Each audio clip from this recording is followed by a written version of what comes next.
Nous y voilà. Désolé de rompre ce silence spatial. Le son ne peut s'y propager, donc c'est plutôt paisible, je l'admets. Enfin, si vous pouvez résister aux conditions plutôt, disons, spéciales.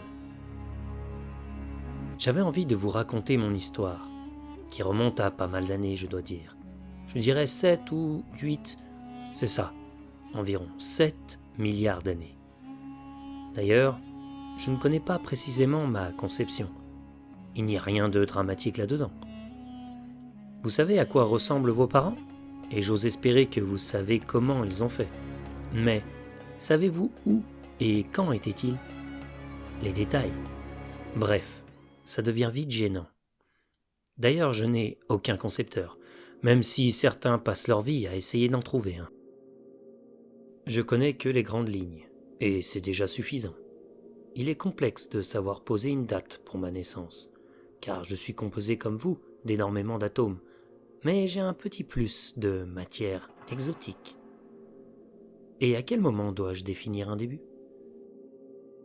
Est-ce lorsque plusieurs de mes composants sont suffisamment nombreux ou lorsqu'ils se forment eux-mêmes, qui coulent eux aussi de leurs propres atomes? Je laisse les sciences et autres seuls juges. Ma taille est actuellement très grande pour certains et très petite par rapport à d'autres. Mais les êtres qui m'ont donné mon nom peuvent me voir chaque nuit sans nuages et sans pollution. Je ne sais pas si cela va vous aider si je vous dis que pour communiquer d'un bras à l'autre, il me faut presque 200 000 années terrestres. Ah oui, je vous ai pas dit. Mon nom vient d'un petit caillou bleu qui tourne autour d'une de mes 400 milliards étoiles. Chez moi, on ne parle pas de froid ou de chaud, mais plutôt de lumière et d'extension, d'espace et de temps. Je ne connais ni la pollution, ni la haine, ni l'amour, ni le stress, ou autre chose qui se rattache à cette espèce composée d'atomes qui découle des fins de vie de mes étoiles. Mon cœur est d'un tel noir que même la lumière ne peut en sortir. Je tourne sur moi-même avec une vitesse de 240 km par seconde. Je ne suis pas la seule dans ce voyage vers le grand attracteur, puisque nous sommes une cinquantaine à s'y diriger. Sans moi, pas de vie comme vous la connaissez. Ah, si vous saviez. Cela fait du bien de parler de tout ça. Parfois, je prends un peu de recul et essaie d'imaginer les autres dans leur danse stellaire. Quelquefois, j'ai des frissons. Comment appelle-t-il cela déjà? Ah oui, ondes gravitationnelles.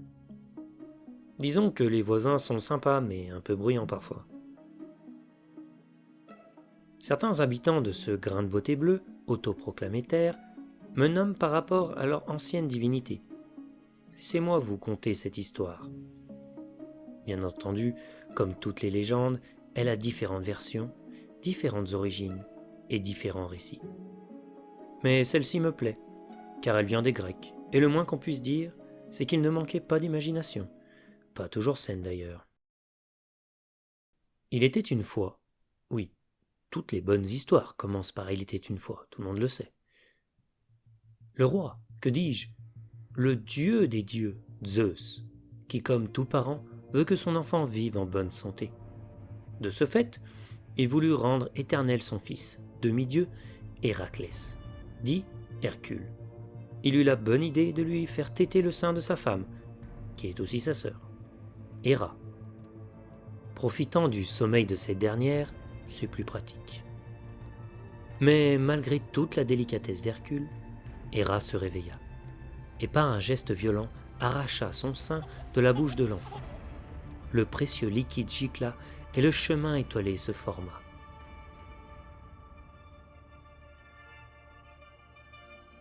D'autres cultures m'appellent le fleuve, ou encore rivière de lumière, rivière céleste, et même lit du Gange.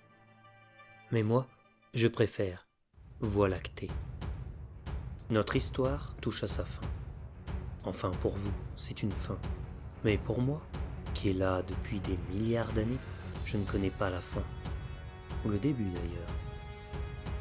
Et franchement, je n'ai ni conscience et ni tout autre sentiment qui peut être pratique pour les êtres carbonés, mais pas ici.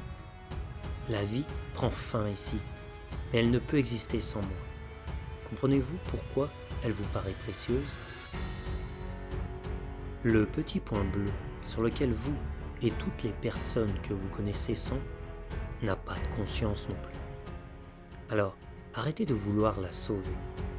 Ne serait-il pas plus juste de vous sauver vous-même?